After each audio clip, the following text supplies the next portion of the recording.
No.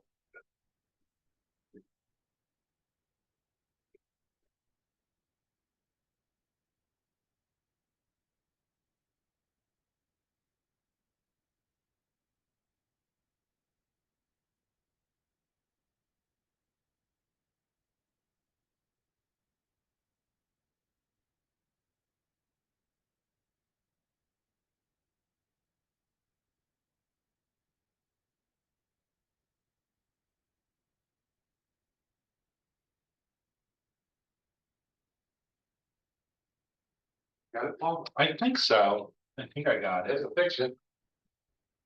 You know, I just had to click on it. Yeah. Like a half dozen times. Yeah. Really wrong. You got the voice.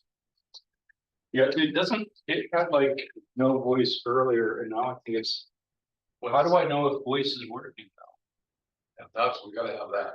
Yeah, okay, I see it. I see it moving the audio on it, so it's working here at least. Is it ready to go? Yeah, can you say test or something? Testing.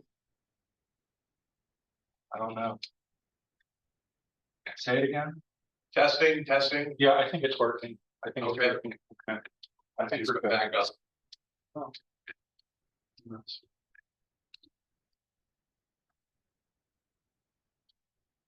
Meeting of the Lincoln trustees and trust funds will now come to order, starting at 9:12. Welcome, colleague Paul. Morning. To the meeting. And we will have to address something that Matt is no longer going to serve. Unfortunately, he's left the state. We miss him and we appreciate his work and we certainly wish him good luck in his future endeavors. Yeah, and I just second that. He's definitely a huge asset to the He asked great questions. Yeah, and he knows the material. will be missed. Okay, next thing on the agenda is election of officers. It's that time of the year. We've had the town meeting, which we'll be talking about in a few minutes, and town election. So it's time to reorganize the board. So I will open up the election officially, and we are now looking for a nomination for chairman. There are nominations for chairman. I nominate Herb Gardner for chairman. Okay, I'll second that. Any discussion? No. There's been no discussion. We will vote on that. All those in favor of electing Herb Gardner to be chairman of the trustee of the trust funds again for another year, please raise your right hand and say aye. Aye. Opposed, abstained, passed. Next election official to fill is the very important position, chief financial officer. And it's a great pleasure to nominate Paul for that position. And we're now looking for a second. I'll second that motion. That motion, discussion, yeah. Paul came into this raring to go, feet on the ground, done a fantastic job. He's worked very well with the state on this position. He's worked very well with the bank. Right on the ball, he knows what he's doing, and he's got the MS9, MS10s. Couldn't have a better guy in this position. It's a good thing we made this position into what it was. It used to be like bookkeeper. I think now with all this computer stuff that has to be done, these reports, it's very important that we have the right person in there, and we certainly do with Paul. So it's a great honor to second to make the motion to continue this position. All right. We don't have an election at this point. All those in favor of electing Paul the chief financial officer, please raise your right hand and say aye. Aye. Oppose, abstain, and being nothing, Paul the chief financial officer for another year. The secretary position was held by Matt, so obviously we won't be doing that today. If we find somebody, that'll be something to do. Secretary's job really isn't that involved. He's taking a minutes, maybe a page, half a page. It's not like some of these boards where they have like 30, 40 pages of stuff to do. So it's a good job. Well, on the board in the past, we all did it. Paul, if you could just take a few notes today, that would be great. Yeah, I'll do that. And that's it. We're looking for new person soon. That's some people that are interested, so we'll see what happens. And, out of that today. Okay. The minutes we're gonna keep until next meeting. We can do 2 in 1 meeting. Reason why we can't. We just got them in early this morning, so. Excuse me, so we couldn't get to them today, but we will get to them. Very important next situation. Well, before we get to that, maybe we should discuss town meeting, elections and whatnot, then get to the policy statement. We have it's very unusual for the town to have the amount of write-ins. I was kind of excited that a lot of people were writing in. We had a 22-minute delay in starting the meeting because the computers can count the ballots very simply, but the writing is going to be verified, obviously, and she cannot do that. A lot of people voted for like one person. That's what I was told. About one vote, one votes, and I guess they would when the town put the election results on the town website, which I checked yesterday. That was quick, only a couple of days. So I think Jane does that, does a great job at that. I guess you have to have at least 5 votes. I don't know if that's by the selectmen, or I don't know how that's done. I guess some people had 4, 3, 2, whatever, and it had to be counted. So when write in votes, it's a little different now with the machines, because as I said, they don't, it doesn't count. They have to be verified, make sure that person's a registered voter. I took the delay time on that. But people, we're obviously concerned about issues because of people that came, so they were at that meeting.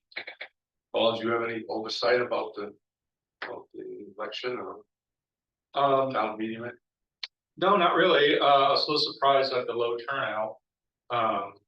But it is what it is. Yeah, it's amazing. We've had ice storms, snowstorms, and we had a lot more people. I don't know. Well, some people say that's because we don't vote tied to a national or state election. We get a lot more people. I know in Rhode Island, where I came from, everything was on the ballot. You had state, local, and federal. That drew the people up. Some people with local elections, they say, well, it's really that kind of affects it too. But you couldn't have a more beautiful day. Yeah, and some towns combine their school board elections with the town elections. I've always been an advocate of that.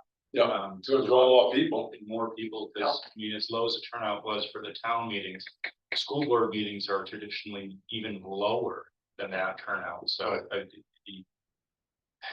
I mean, I think only 70 people showed up for the school board annual meeting last year, so pretty low numbers. Well, it's amazing. Even the condo associations years ago we used to get 7,500 people. Now you get maybe 30. Let's take Zoom now too. Well, that's positive, but that's not always.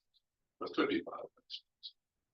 But people that were there were definitely interested. A lot of people apparently were writing in people's names. And there's nothing wrong with a write-in if you're not happy with the people that are running. That's what it's there for. But it was interesting that we had that many that people. A lot of people say, why haven't we started? So it's 20 of them. They come out and announce that we got so many write-ins.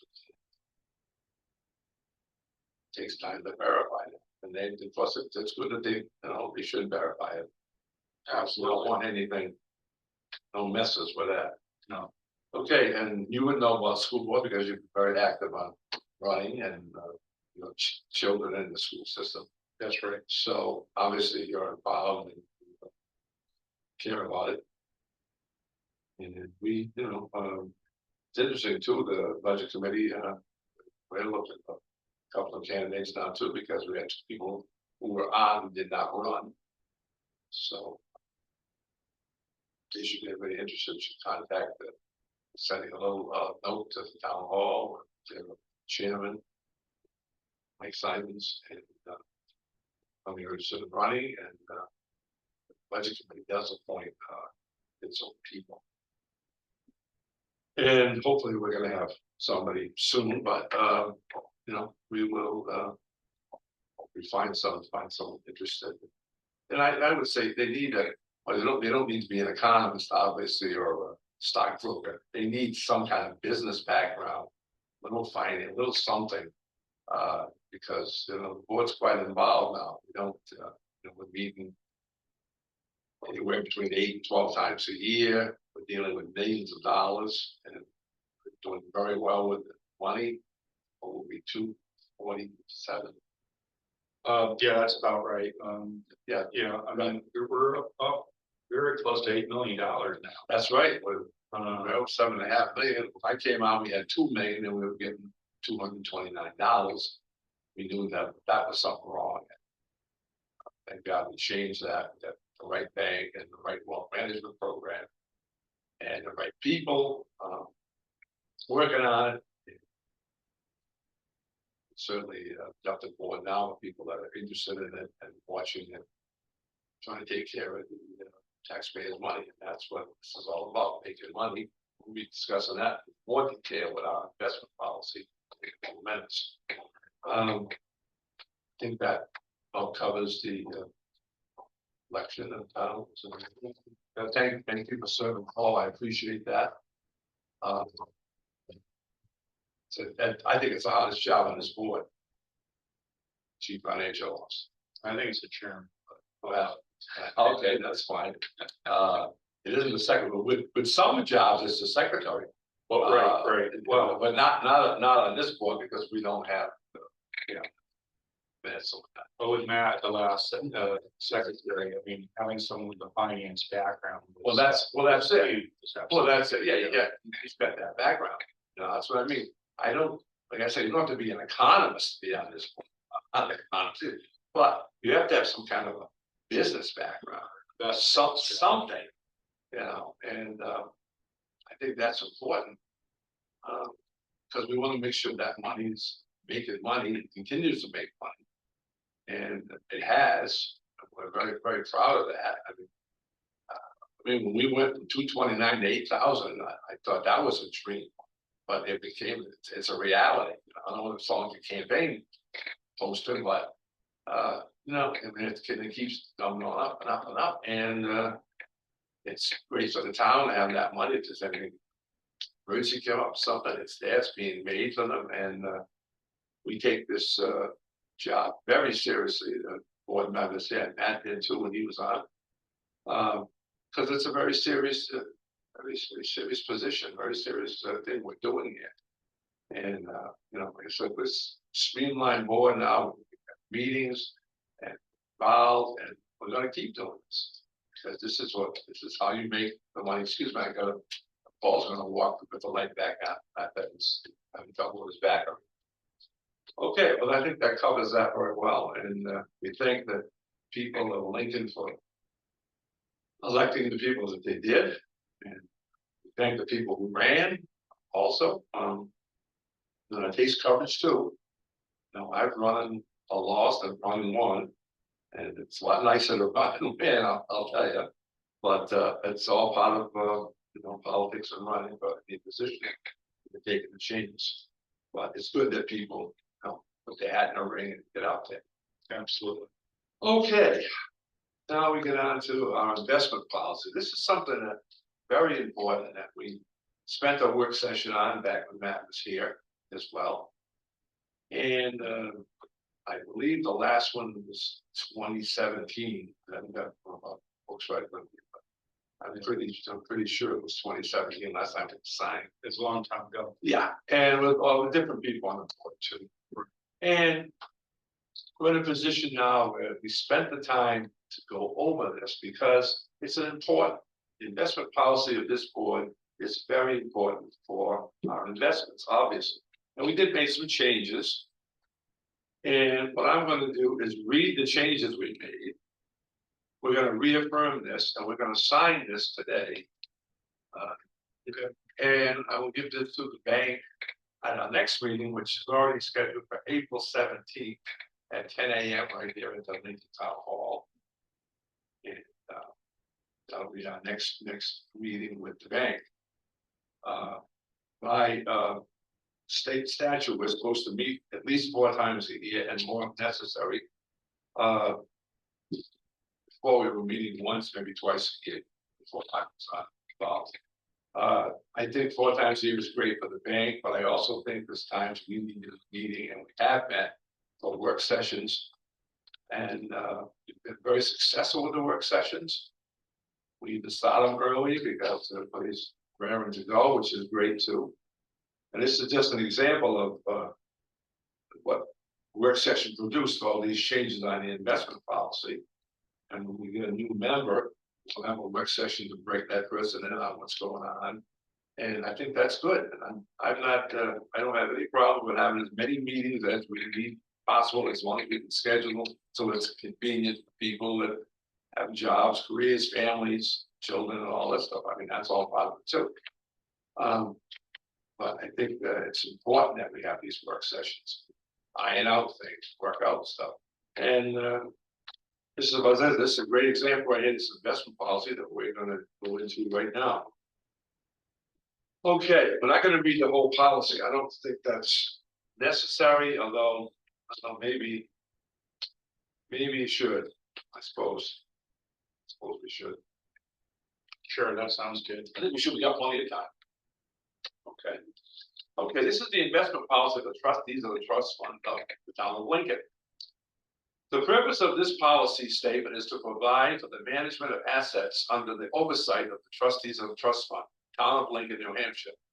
Those assets fall into 2 categories: capital reserve funds, trust fund accounts, including expendables and non-expendables, and other such trusts established or accepted by the Board of Selectmen and placed under the responsibilities of the trustees of the trust fund.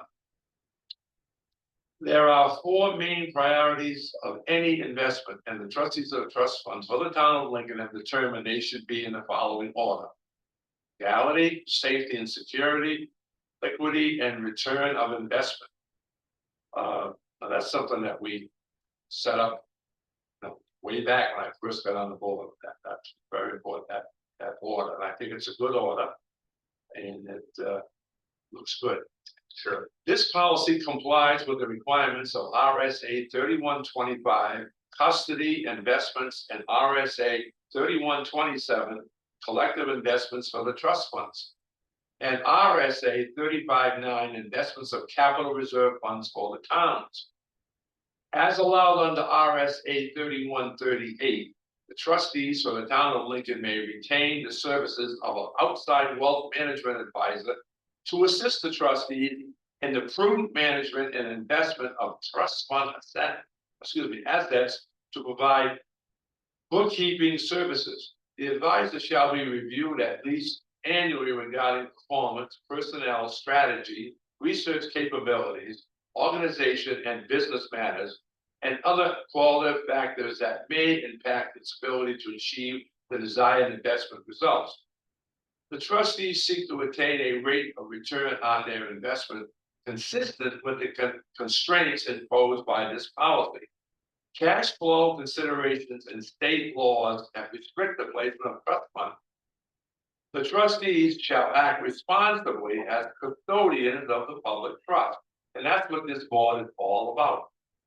That's why it's important. That's why we did what we did with getting the wealth management program, because this is, we're called custodians of the public. Where, that's a lot of money. We're talking like man, Paul said it's almost $8 million now. Okay, this is why this is very important.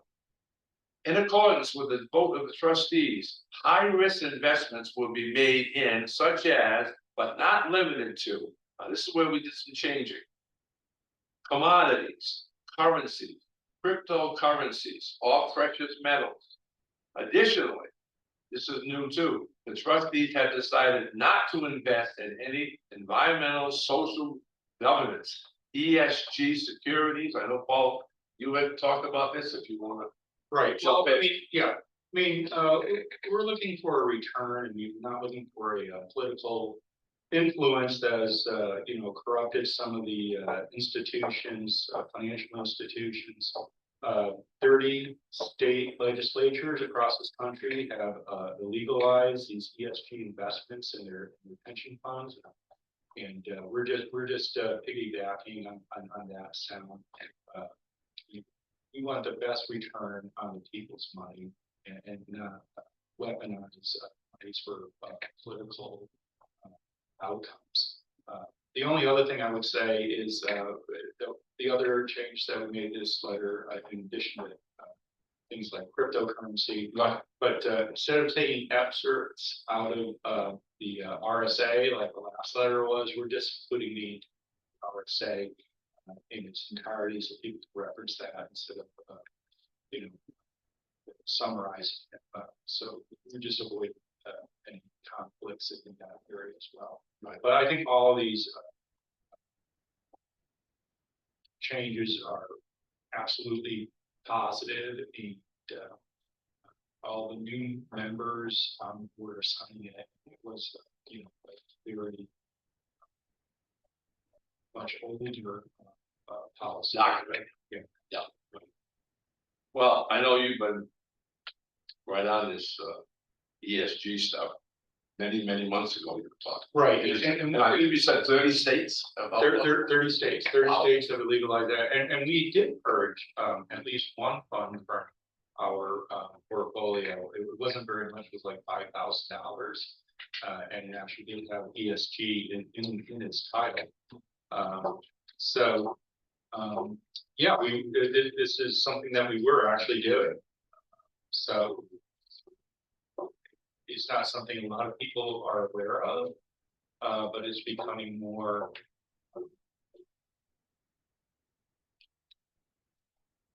prevalent, and I said a lot of the states have legalized this practice, so that they become aware of it. And we certainly don't want to fall into any gray areas on precious metals or cryptocurrency or ESG. No, we just want to be conservative based investment, you know, hedge us against inflation, the loss, especially the inflation being so high. We're just this money is just basically barely keeping up, honest, to be quite honest. So, yeah, these changes in this high risk investment that needed to be dealt with and changed. I know we had a person on the board years ago that wanted us to buy gold, and of course we cannot do that. I've had people ask me, so you guys have been buying gold, and so we can't by state statute. And that's something we don't want to get into. But that was a good, very important change, okay? And keep in mind too, folks, that we have discussed all this before at a work session, agreed to all this, but just went over this policy again, we're gonna sign it. So, and give it to the bank. Okay, now we continue. The trustees shall at a minimum be quarterly and more frequently. Obviously, we meet a lot more frequently than quarterly. I don't, any board I've ever chaired or president of, depending on the title of the board, I don't believe in minimum meetings, and a lot of people do. I don't, especially with dealing with something like this, millions of dollars.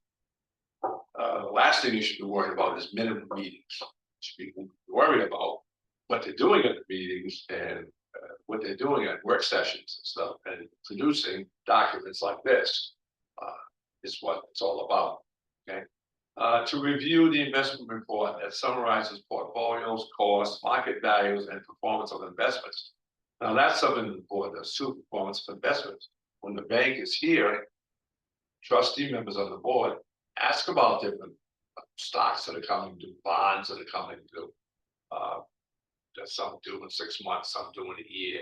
And we've been very careful not to get involved in 5-year reaches. I mean, it's something I was against right at the beginning when I first joined this board in 2015. Was 5 years. There was a lot of 5-year stuff available then. I said, I don't know about 5 years. 2 is, you know, even that could be thin ice, but 5, I don't know, Paul, what do you think about 5 years? Well, I mean, I think the cycles of the economy are, you know, something we have to keep up on. I mean, we did not have 5% return on funds like we've had that have enjoyed the last, you know, 4 or 5 years. Right. And now it seems to be changing a little bit the other way. And you have to be, you have to keep a certain amount of money flexible for the town. You know, the town has over $8 million. And, you know, it might be questionable if we even need it. Honestly, that's a heck of a lot of money. But I'm not sure what the purpose is all that money or whether it's been thought. I mean, I think I don't think we need any more money. Honestly. But yeah, we have to be flexible. 5 years it doesn't provide a lot of flexibility, especially when one have liquid assets. I know, well, I want to finish this project, and I want to talk about some other things we've done. Well, let's get this finished first. Okay, the trustees shall ensure that the necessary investment reports are prepared and submitted annually to the New Hampshire Attorney General's Office, Charitable Trust Division. The trustees shall review the investment policy annually to either confirm or amend policies as appropriate. Very important. Obviously, Paul in his position knows all about these reports that do. And I guess they made them a little easier by not pigeonholing everything. Yeah, they are trying to cut back on some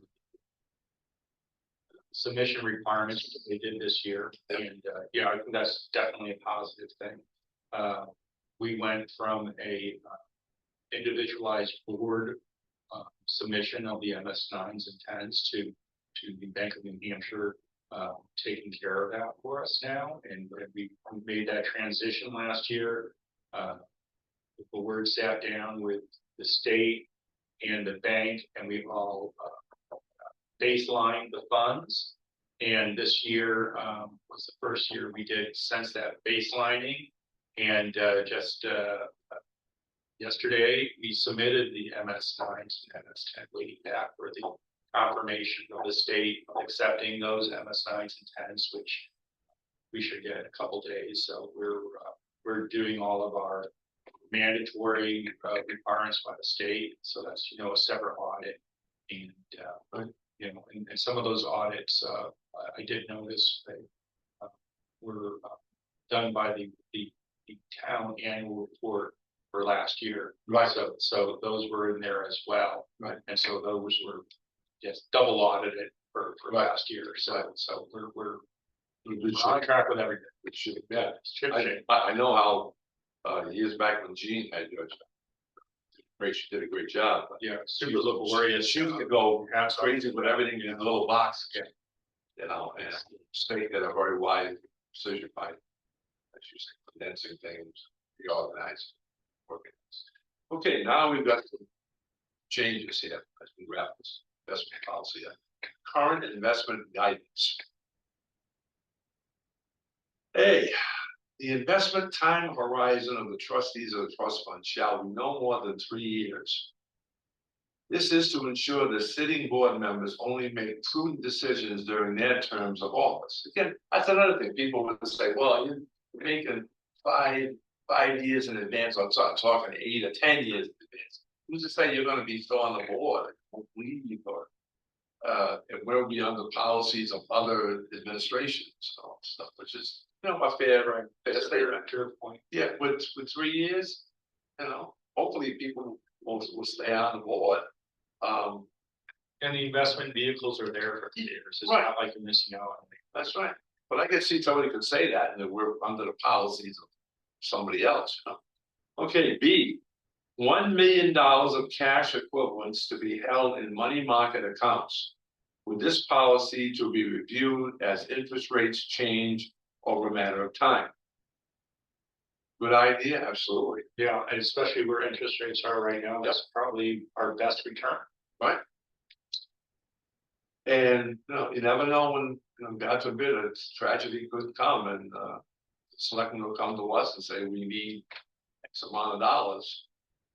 present their case, and then we'd have to decide, and It's there to be used. that's right.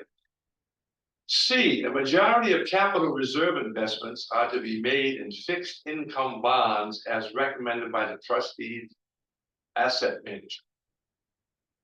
Do you want to speak on that, Paul?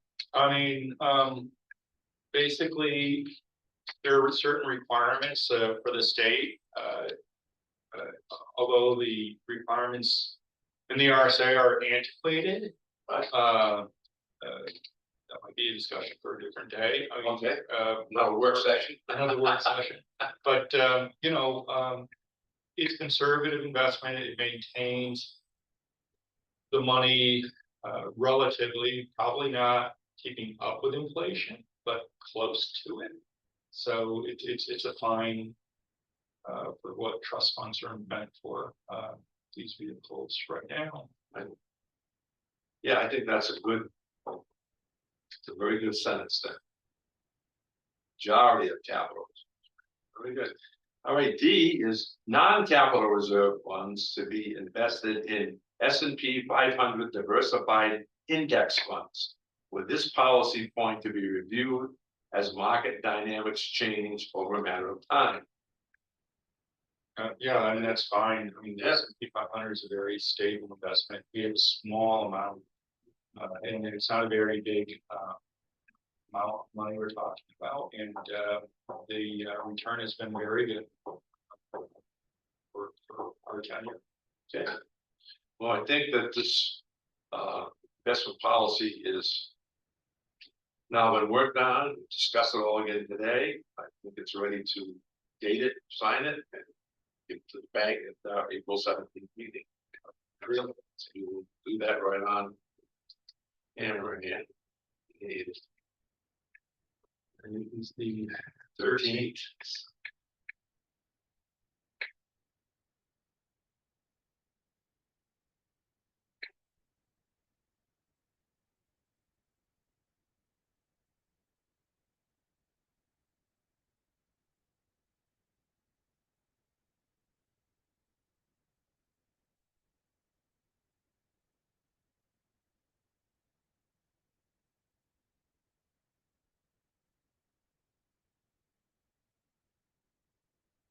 Oh, I see what I did. I moved over line.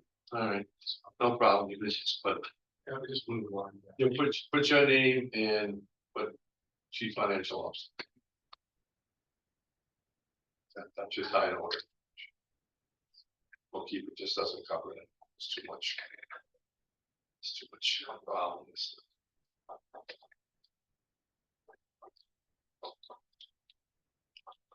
Matt agreed with this, you know.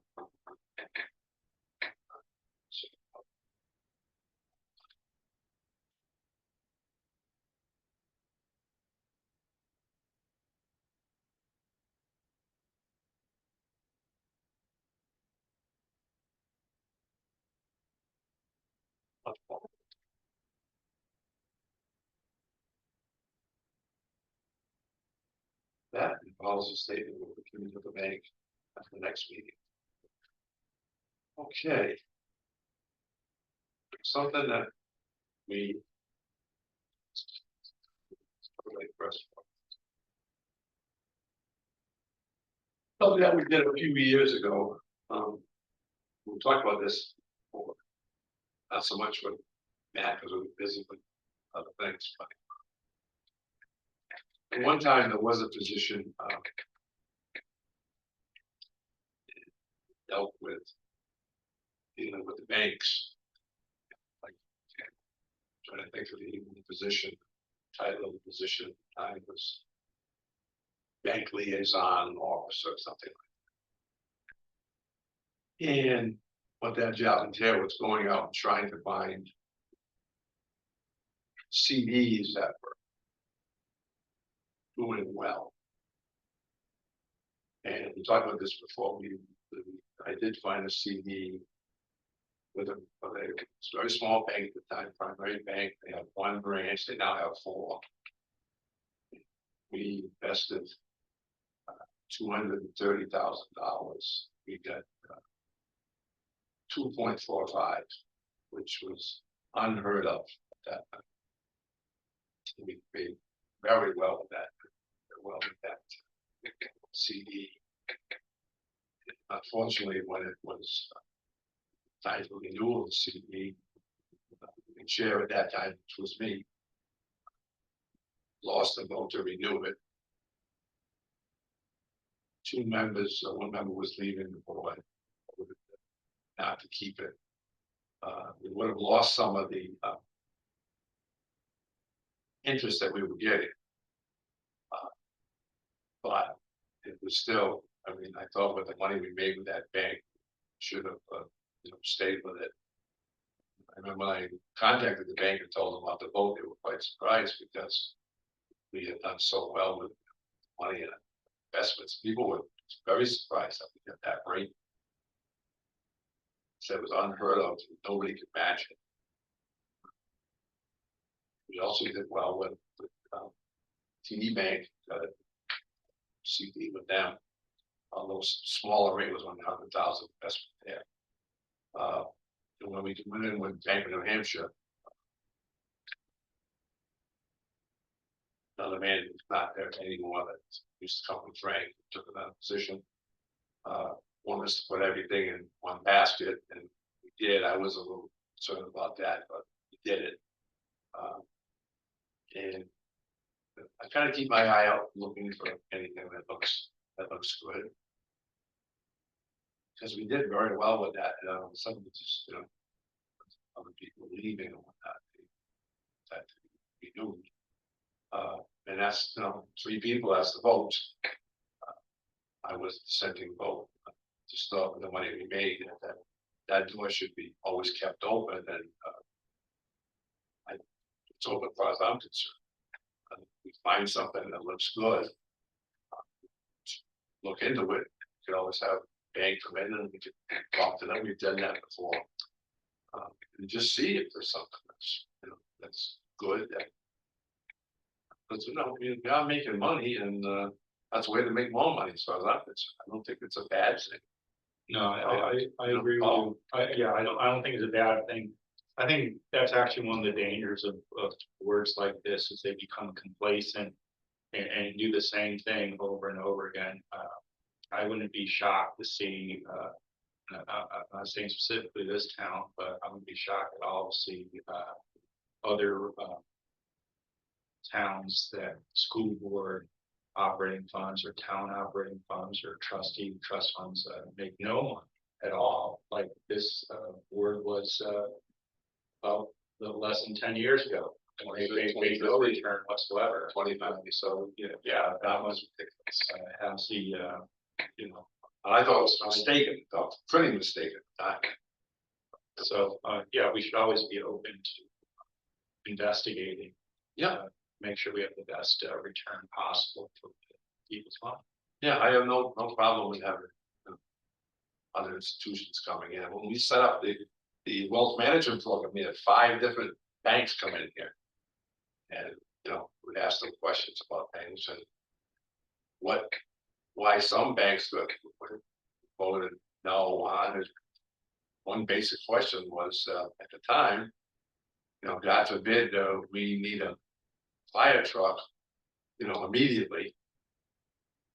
What's your policy on a situation like that, an act of God? And one bank said, well, we don't have a policy on it. We'd have to review everything. And I said, well, how long would delay would if we needed this money? Let's say we needed, say, $300,000. Oh, like 6 months. Okay. That's not going to happen. And then some other banks said, well, we don't have a policy about the acts of God. Okay, that's not a good policy. No policy on something that disaster happens. We lose a police car, we lose the DPW truck. Well, we don't have a policy on it. Okay, right. That was a death toll for that one. Right. Another good reason to keep that $1 million in equity. Exactly. You don't know anything might happen. Not that you want it to, but it's too late to say, gee, I wish we had that $1 million ready. too late when something happens, and we gotta make a decision. And we can't say, well, we'll put it off to next year, the next week, the next month, if it's that serious a situation. So I think it's something that we'll, continue to keep an eye on. I certainly have. I just haven't seen anything that is that fantastic. Be interesting to see in the new administration, what's gonna happen. Economy, that could rear up, it did in the past. And be interesting to see then, maybe, banks out with things. Kind of the other two, like, search them out and have meetings with them for them. What I think that's anything we can do to make money is, help the town. It's responsibility of the board and the people that serve on.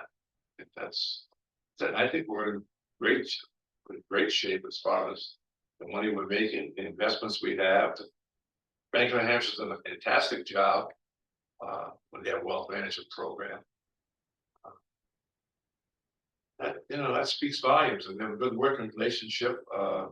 You and Terry get along fantastically. You communicate well. Yeah, I can't say enough about their admin support. It's very good. Yeah, we never anything I've ever requested from Frank or anything. Donna, you get it immediately. This was not the case years ago with another bank. The one of something was crickets, and that's why we had to do what we had to do with this wealth management program. Okay, I think that covers everything about what we were going to talk about today.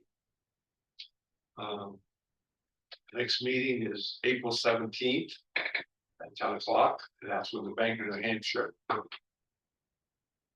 we'll be ready for that, and we'll do the 2 minutes then. So we might have the minutes from the last one, and we'll have minutes for today. That'll be all set. Is there anything else under? Oh, let's finish up. Is there anything else on the old business that you've got, Paul? No. Anything under new? I don't think there's any. No, just reiterate that we did submit the MS9s and MS10s to the state, so everything's on track. That's all I have. There's another thing Bank of New Hampshire, well, with singing their praises. They have done a fantastic job with MS9s, MS10s, which was not the case before.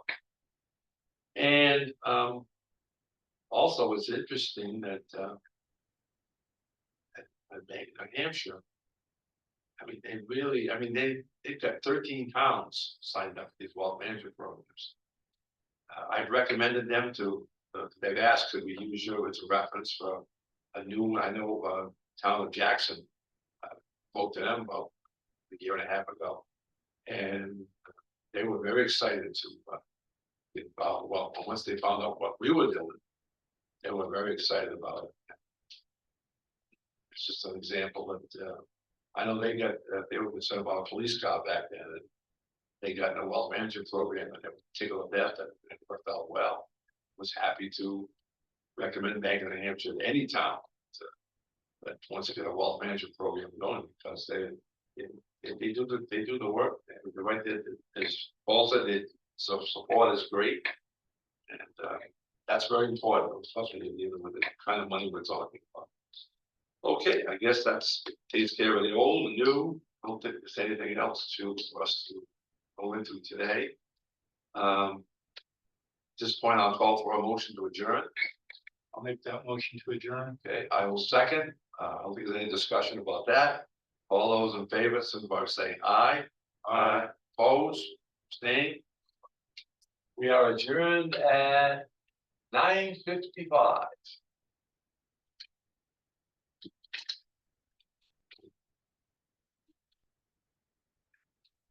All will take it or shut their